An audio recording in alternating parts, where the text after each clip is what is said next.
Hi అండి. ఈరోజైతే kunafa చేసుకుందామా? కునాఫా చేయడం చాలా ఈజీ అండి. యాక్చువల్‌గా అయితే నేను ఇప్పుడు నైట్ చేస్తున్నాను. మా బాబు అడిగాడనమాట. నైట్ 10:30 ఆల్మోస్ట్ 11 అయింది. నేను సరే ఎందుకు వీడియో దిగడదని ఆల్మోస్ట్ ప్రాసెస్ స్టార్ట్ చేసిన తర్వాత వీడియో అయితే తీస్తున్నాను. చాలా సింపుల్‌గా అయిపోతుందనమాట. సన్న సేమియా ఉంటది కదా! అదైతే కునాఫాకి తీసుకోవాలనమాట. నార్మల్ లావుగా ఉండేవైతే పనికిరావు. చాలా సన్నగా అయితే ఉండాలి. అవి ఆల్రెడీ రోస్ట్ చేసినట్టే ఉంటాయి. కానీ మళ్ళీ మనమైతే గీలో అదంతా కూడా చాలా ప్రెస్ చేసేసి గీలో అయితే కలపాలి. తర్వాత దాన్ని ఫ్రై చేసి అట్లా చేసుకోవాలనమాట.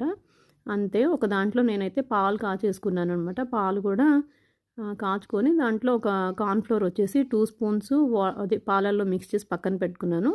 అది యాడ్ చేసుకున్నాక దాంట్లోనే కొంచెం షుగర్ కూడా యాడ్ చేసుకోవాలి. ఇంకొచ్చేసి అది బాయిల్ అవుతున్న మిల్క్‌లో అయితే అది యాడ్ చేసేసుకొని తర్వాత ఒక 2 స్పూన్స్ చీజ్ కూడా స్ప్రెడ్ చేసేసుకోవాలనమాట. అంతే. ఇది బాగా ఫ్రై అయిపోయిన తర్వాత మనం వేయించి పెట్టుకున్నది కొంచెం పక్కన తీసుకొని ఇదంతా వచ్చేసి మ్యాష్ చేసినట్టుగా చేసి దీని మీద అయితే మనం చేసుకున్న చీజ్ స్ప్రెడ్‌నైతే ఏసుకోవాలి.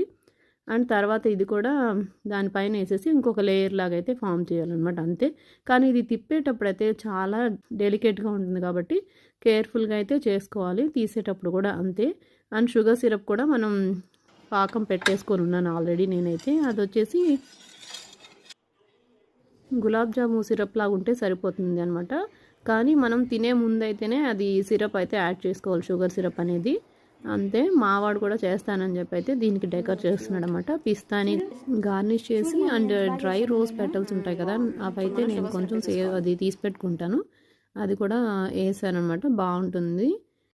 ఇంకా షుగర్ సిరప్ కూడా యాడ్ చేసేసుకోవడమే. అంతే అండి. చాలా సింపుల్ అండ్ టేస్టీగా ఉంటుంది. సో ఈ వీడియో అయితే మీకు నచ్చిందని అనుకుంటున్నాను. మా పిల్లలు కూడా తినేసి దాన్ని రివ్యూ అయితే అప్పటికప్పుడే నేను ఇవ్వగానే టేస్ట్ చూసి చెప్పేశారనమాట చాలా బాగుంది అని. సో పెద్ద టైం ఏం పట్టదు.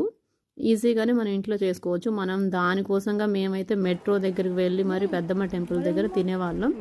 అంత ఈజీగా అయితే మనం ఇంట్లోనే చేసుకోవచ్చు. మీరు కూడా తప్పకుండా ట్రై చేయండి. చాలా బాగుంటుంది. Thank you for watching and please subscribe to our channel.